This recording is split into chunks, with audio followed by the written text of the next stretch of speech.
Flagrant. A flagrant foul is the moment basketball shifts from rhythm to chaos. Everything stops, the arena holds its breath, and officials head to the monitor. These fouls are reserved for contact the league believes crossed a line, and the difference between flagrant 1 and flagrant 2 changes everything. Flagrant 1 is unnecessary contact. Flagrant 2 is unnecessary and excessive, and it ends a night immediately. In the 2023 postseason, flagrant reviews increased nearly 20% compared to the regular season, largely because officials are prioritizing airborne player safety. Undercuts, windups, late contests, and high follow-throughs are now dissected frame by frame. 2 free throws and possession already swing momentum, but an ejection can swing an entire series. Players like Draymond Green have been part of more than 15 flagrant reviews, proving reputation quietly matters. But it gets crazier, because replay sometimes upgrades ordinary fouls after the fact, creating outrage. One whistle here can change win probability by double digits, making this the most dangerous foul in basketball. Technical foul. Technical fouls are not about basketball plays. They are about emotion spilling over. A glare, a clap, a scream, a delayed inbound, even hanging on the rim too long can flip momentum instantly.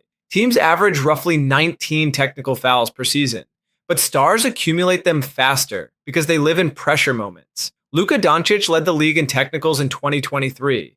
Many coming late when every possession mattered. 1 technical means a free throw in possession, which is devastating in close games. 2 means ejection, even without physical contact. Coaches are not immune either, and a single outburst can turn a playoff crowd hostile in seconds. Officials are instructed to avoid calling them when possible, but noise, body language, and prolonged reactions often force their hand. It gets worse when double technicals cancel free throws entirely, confusing viewers. The most frustrating part is inconsistency, because what earns a technical one night might be ignored the next, making this foul feel personal and unpredictable. Take foul. The take foul exists because fans finally got tired of watching excitement disappear. For years, defenders intentionally grabbed ball handlers in transition to erase easy points, and the league stepped in. Now, if a defender clearly stops an advantage before a shot attempt, the offense gets a free throw and keeps the ball. Since the rule change in 2022 to 2023, fast break scoring jumped nearly 12% across the league. Speed-based teams like the Kings and Pacers felt the impact immediately. Officials judge intent, positioning, and timing, which keeps this call controversial. Reaches from behind or wraps without a genuine play on the ball usually qualify. But that's not all, because defenders have learned to disguise take fouls as loose ball contact, forcing officials into impossible reads. Coaches complain, defenders adapt, scorers benefit. This rule reshaped late-game defense and punished lazy transition habits. It made pace matter again, and once momentum starts rolling, stopping it legally becomes far harder than it used to be.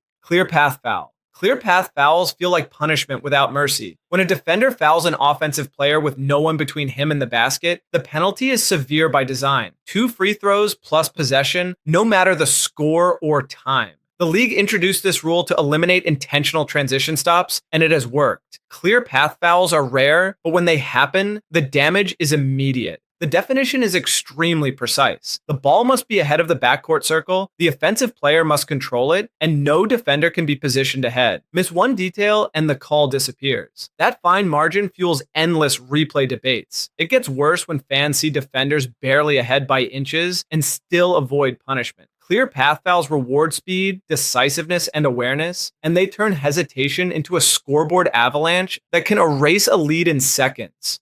Charging. Charging fouls are where logic, emotion, and chaos collide. One whistle can erase a dunk, quiet a crowd, and saddle a star with foul trouble instantly. A charge occurs when an offensive player crashes into a defender who has established legal guarding position, but that definition leaves room for endless debate. Foot placement, torso angle, and timing all matter, and replay rarely settles arguments. During the 2023 season, nearly 30% of reviewed charge calls were overturned. Stars hate charges because they erase highlights. Role players love them because they flip games without scoring. But that's not all, because defenders often slide under attackers at the last moment, flirting with dangerous collisions. The league has tried tightening interpretations to protect airborne players, yet the call remains subjective. Charges also do not count as team fouls, which makes them incredibly valuable late. One perfectly timed charge can kill momentum, swing possessions, and change the emotional direction of an entire game. But before we continue, only cool people are subscribed to this channel.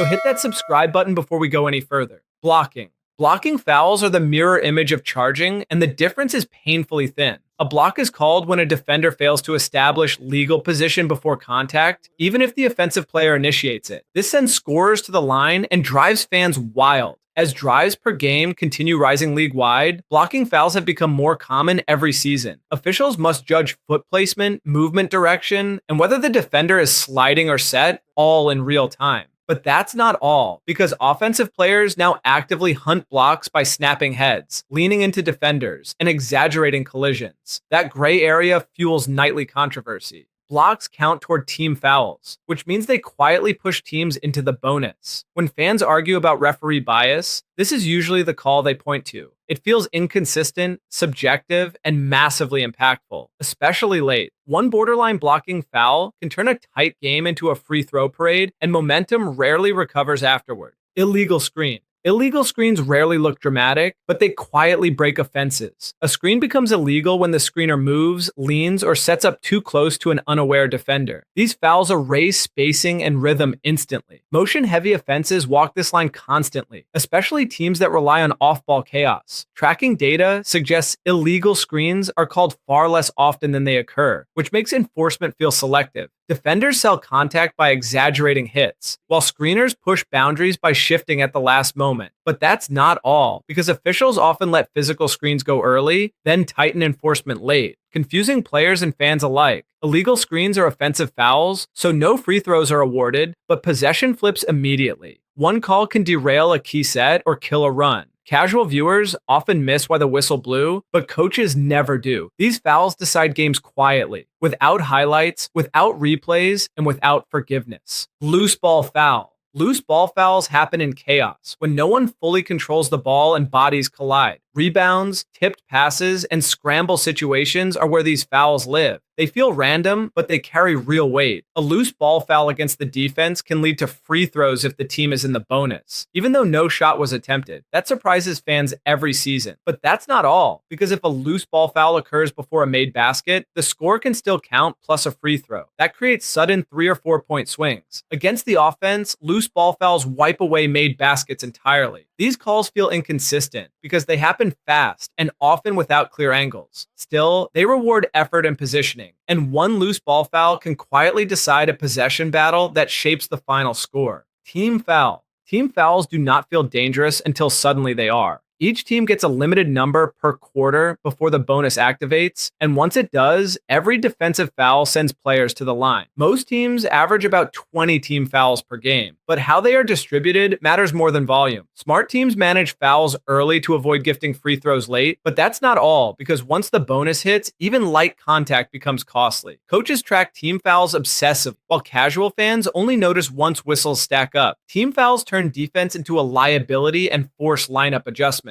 They also slow pace and shift momentum. A team protecting a lead might suddenly bleed points without allowing a single shot. This foul category quietly dictates endgame strategy more than almost any other rule. Offensive foul. Offensive fouls punish aggression that crosses the line. Charges, push-offs, illegal screens, and moving through defenders all fall here. When an offensive foul is called, points disappear, possession flips, and momentum vanishes. Unlike defensive fouls, offensive fouls do not add to team totals, which makes them strategically powerful. Star players flirt with this line constantly, using physicality to create space. But that's not all, because officials often allow more contact early and tighten whistles late, creating confusion. Offensive fouls also erase made baskets entirely, which feels brutal in close games. One offensive foul can quiet a crowd faster than a missed dunk. These calls reward defensive positioning and punish recklessness. They rarely produce highlights, but they shape outcomes quietly. When viewers complain about stars being limited, offensive fouls are often the invisible reason behind the frustration. Shooting foul. Shooting fouls are where scoring and officiating collide. They happen when a defender makes illegal contact with a player in the act of shooting, and the reward is simple but powerful. Free throws. Missed shot means 2 or 3 attempts. Made shot means an extra one.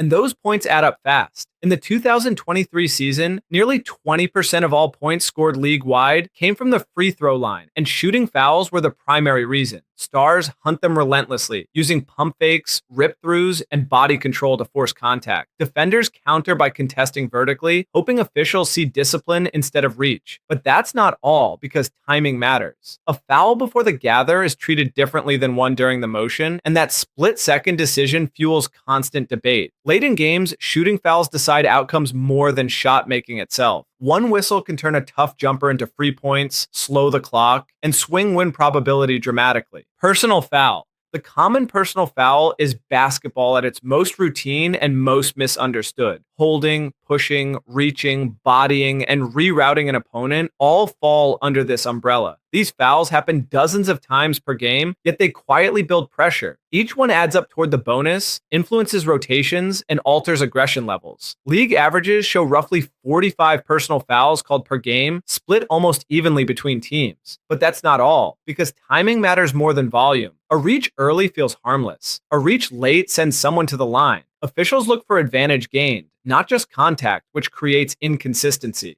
Common fouls define pace, physicality, and flow. They also expose fatigue, as tired defenders reach more often. While not flashy, this foul category shapes everything else. Every flagrant bonus free throw and foul trouble situation starts here. Understanding common personal fouls explains why games feel different from quarter to quarter, and why some nights feel physical while others feel whistle heavy. If you like this video, consider watching this next one, which YouTube thinks you are going to really love.